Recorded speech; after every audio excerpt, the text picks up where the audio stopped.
I've always supported fracking. Support law enforcement and cut taxes for the middle class. And the earned income tax credit and pause the sales tax on gas. Hi, everybody. Auntie speaks. Welcome back. Please like, comment, and subscribe. It helps out the algorithm. So it is the silly season. Yay! I.e., it is time for elections. And what do we get every 2 to 4 years? We get Democrats who act like Republicans. I love it. All of a sudden, Democrats want to lower taxes, and they're concerned about energy prices, and they're concerned about crime. When for the past 4 years, what have you heard from every Democrat? Let's let all the criminals out of jail. No bail. Yeah, no cash bail. Let's just let them out. Joe Biden, let's let out everybody from federal prisons for marijuana. Oh yeah, crime's not a problem. And they're concerned about energy. They're concerned about fracking. Oh really? To keep energy prices low? Oh, let's see. Who is against drilling in the United States for energy? Is that a Republican? Oh no, I'm pretty sure those are all the Democrats. But no, we're going to pretend that we're not for those things. We are going to pretend that we're Republicans until we get elected.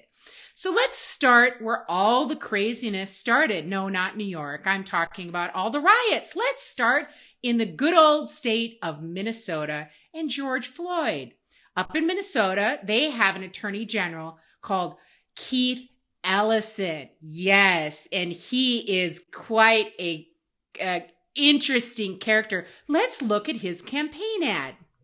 As Attorney General, I hired more criminal prosecutors to work with law enforcement all over Minnesota and take on the most serious crimes. The Ellison ad arrives just 1 week after a group of county sheriffs endorsed Ellison's Republican opponent, Jim Schultz. At that event, Ramsey County Sheriff Bob Fletcher went after Ellison for supporting the unsuccessful ballot question that would have replaced the Minneapolis Police Department. Keith Ellison supported eliminating the Minneapolis Police Department.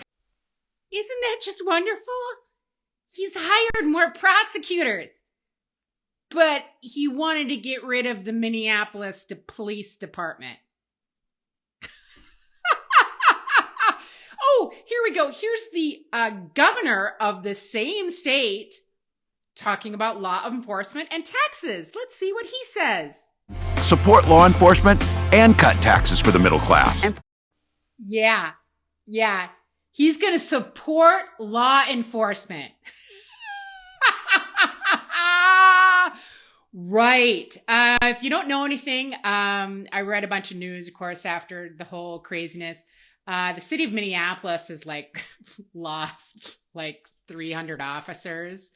The crime level is just absolutely awful in that state. I believe they're bringing back the old phrase from the 90s, murder-apolis. Yeah, murder-apolis. Yeah, it's very catchy. It's very, very catchy. But he's going to support law enforcement and cut your taxes. Okay, let's look at our favorite governor of the North, Michigan. Yes. Little authoritarian Whitmer. Yes. Let's see what she is trying to say she's going to do. How is she going to be more Republican than the Republican running for governor? Yeah, let's see. Pocket. I put our fiscal house in order by paying down debt, and we've gotten our credit rating upgraded, and that's how we can eliminate the retirement tax, triple the earned income tax credit, and pause the sales tax on gas. Well, look, if I didn't know better, she's got a big R on her forehead. Paying down debt? Fiscal responsibility? When is the last time you ever heard a Democrat talk about fiscal responsibility? I believe the federal government is now yearly spending $4 trillion more than we bring in. Oh, and she wants to lower taxes. Well, Miss Whitmer, you've been governor for 4 years, just like the previous governor. Why haven't you lowered taxes for the middle class? That's what you say you want to do, but you haven't. Governor Walz and Governor Whitmer, they've both had 4 years. You could have lowered people's taxes, especially during COVID. A lot of people would have liked their taxes lowered. Hello, all those small businesses that you shut down and they were eking out existence. Oh, but now, alert the media, everybody. Now they want to be fiscally conservative and they want to cut your taxes, and they're concerned about crime. Well, that just makes me feel so much better. On this topic, but you have made two conflicting statements regarding fracking. In a 2018 interview, you said, quote, "I don't support fracking at all. I never have." But earlier this month, you told an interviewer, quote, "I support fracking. I support the energy independence that we should have here in the United States." So, Mr. Fetterman, please explain your changing position. 60 seconds. I've always supported fracking.